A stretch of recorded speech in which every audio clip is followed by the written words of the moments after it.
berfirman, A'udzubillahi minasyaitonirrajim, ya ayuhan nas qad ja'atkum mau'izatun min rabbikum wa syifaa'un lima fis sudur wa huda wa rahmah lil mu'minin.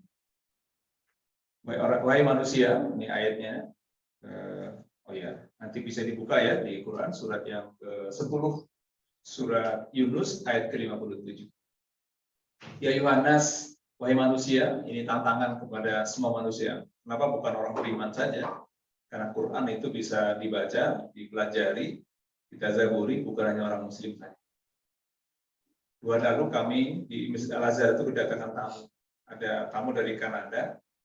Dia melihat warna masjid yang unik dari apartemen di Lagon sana. Beberapa malam dia perhatikan dan dia penasaran. Maka dia datang ke masjid. Dia bilang, saya sedang mencari sesuatu yang buat saya tenang. Sudah masuk ke pura, sudah masuk ke wihara, sudah masuk ke gereja. Nah, kemarin datang kita diskusi bahwa Quran itu tantangannya bukan hanya pada orang beriman saja, tapi orang-orang yang di luar Islam pun bisa mempelajari Quran. Dan sudah banyak kasus mereka masuk Islam karena mempelajari Quran. Maka ayatnya tidak orang beriman, tetapi manusia. Ya Yohanes, qad ja'atkum, sudah datang kepada kalian. Ya, sesuatu yang kitab yang di dalamnya mengandung mau'izah, kemudian syifa, kemudian hudan dan rahmah. Nah, ayat ini sekaligus memberikan jawaban bahwa Quran mengapa perlu kita baca di tadabburi. Dalam kehidupan ada 4 fungsi di sini. Ya, jadi kalau kita coba buatkan petanya, bahwa fungsi Quran dalam kehidupan kita ada 4 tadi. Pertama, mau'izah, pelajaran penting. Yang kedua sebagai syifa lima fis sudur, penyembuh bagi penyakit-penyakit yang ada dalam dada. Yang ketiga sebagai hudan, dan keempat sebagai rahmat. Nah, 4 fungsi ini kenapa kita perlu belajar menggali Quran itu. Yang pertama sebagai mau'izah. Kemarin ini sudah masuk di bulan-bulan akhir Zulhijjah ya. Ada pelajaran banyak di bulan Zulhijjah ini, diantaranya pada diri Nabi Ibrahim. Maka di surat ke-60 ayat yang keempat, Allah suruh kita untuk mentoladani Nabi Ibrahim.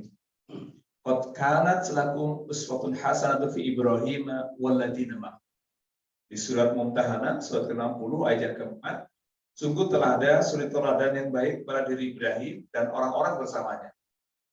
Maka mau'izahnya di situ, Ibrahim sebagai seorang sosok ayah, Hajar sebagai sosok ibu, Ismail sebagai sosok anak.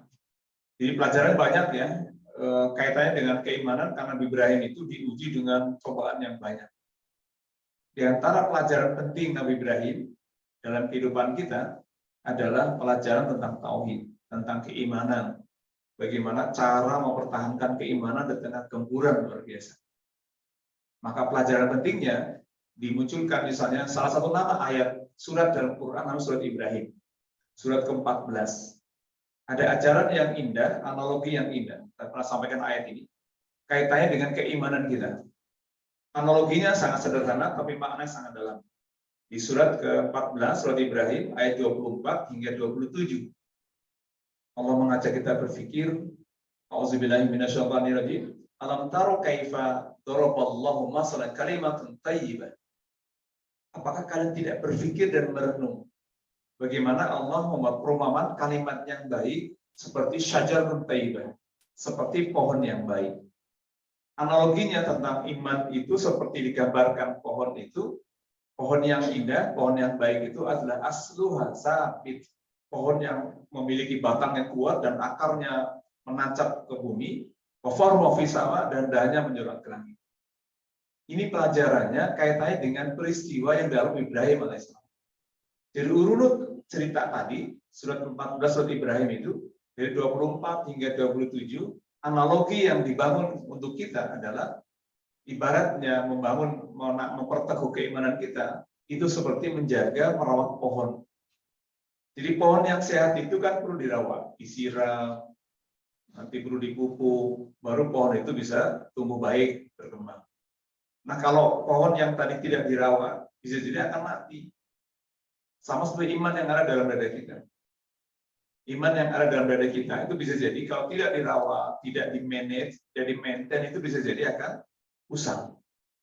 Maka di antara doa yang pernah saya sampaikan bahwa doa yang penting dibaca kaitannya dengan mempertahankan iman yang ada dalam dada itu, pertama di surat yang ketiga ayat yang ke-8. Ya, kalau bisa doa ini menjadi doa harian kita. Rabbana la tuzigh qulubana ba'da idh hadaitana wa hab lana min ladunka rahmah innaka antal wahhab. Ya Allah, jangan kau goyahkan hati kami, kau palingkan hati kami setelah kau berikan hidayah. Jadi iman tadi kaitannya, kalau kita belajar tentang Nabi Ibrahim, beliau menghadapi berbagai cobaan dalam kehidupan, terutama kaitannya dengan masalah keimanan ini. Maka Nabi Ibrahim nanti dicoba dengan berbagai hal, maka tadi peristiwa tentang analogi tadi, tentang pohon dan keimanan itu, juga rangkaian dari peristiwa yang dialami Nabi Ibrahim alaihissalam. Jadi ayatnya, alam taro kaifa daraballah, apakah kalian tidak berpikir kira-kira. Jadi Allah mengajari kita tentang penggunaan akal pikiran yang sudah ada dalam diri kita masing-masing untuk merenung. Sehingga kalau orang Islam, misalnya orang beriman yang tidak menggunakan akal pikiran dengan sehat, mungkin dia tidak memperhatikan betapa pentingnya iman itu dijaga. Jadi kalau hari ini, mohon maaf, misalnya banyak orang yang mudah mengalami stres, depresi, kalau dari sisi psikologi karena pijakan imannya yang kuat. Dan banyak pelajaran dalam Quran yang bisa kita ambil menjadi pegangan dalam kehidupan kita. Ya, apalagi belakangan misalnya yang lagi ramai tentang LGBT. Ini nauzubillah ya, kita sudah sangat darurat sekali LGBT.